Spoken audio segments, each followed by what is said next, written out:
Let's review what prime numbers and composite numbers are. Prime numbers have only two factors.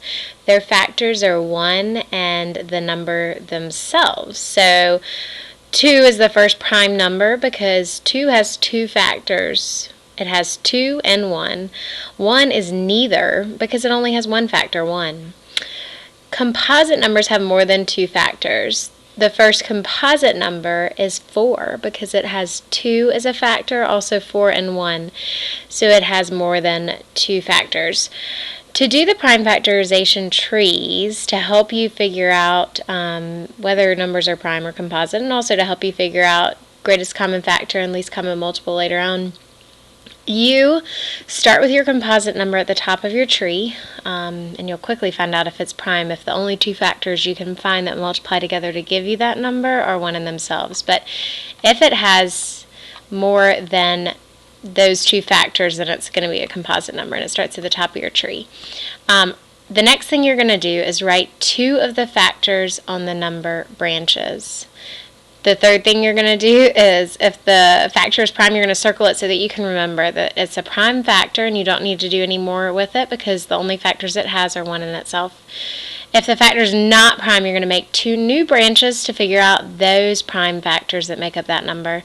And then make all the circled numbers into a multiplication problem so that if you checked it, they would all multiply together to give you your composite number. So we're going to do it with the number 6.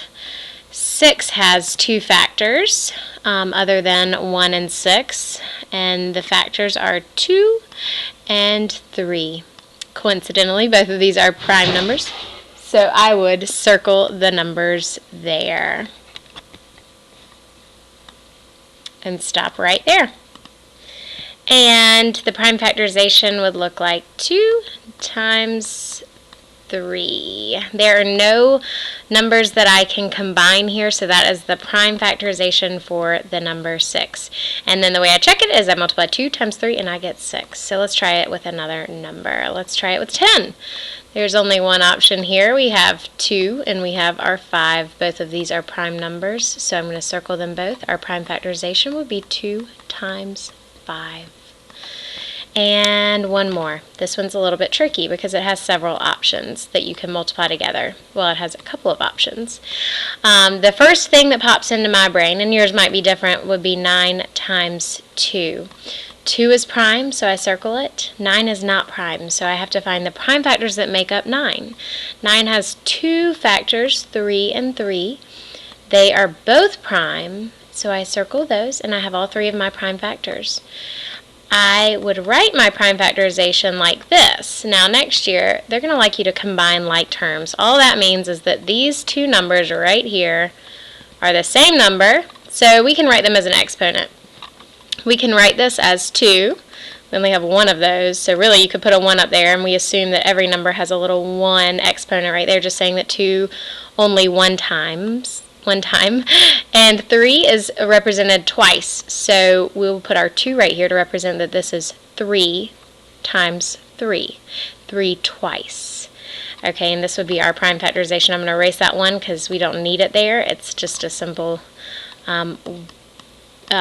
way to remember that it's only once. This would be our prime factorization for the number 18. If I multiplied it out, 3 times 3 is 9, and 9 times 2 is 18. I could also do this a whole different way.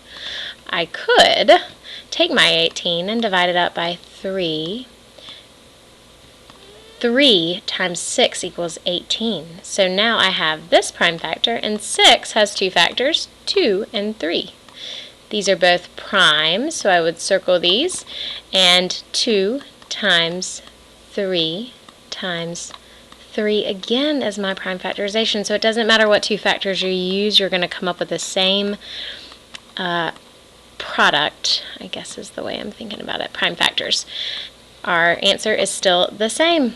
One last one. You can practice it. Pause me and practice it by yourself if you'd like to. 30, it's a little bit bigger of a number. I'm going to go with the most obvious choice here. 3 prime times 10. 10 is not prime. 10 has two factors, 2 and 5. So I will circle these, and there is my prime factorization. 2 times 3 times 5. 2 times 3 equals 6, and 6 times 5 is 30, so you could do it that way as well.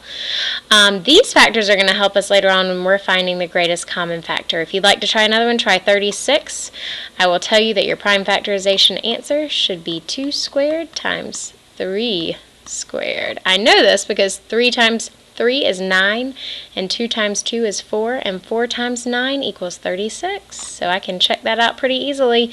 Try to do your trees and see what you get. And thanks for listening. See you later. Bye.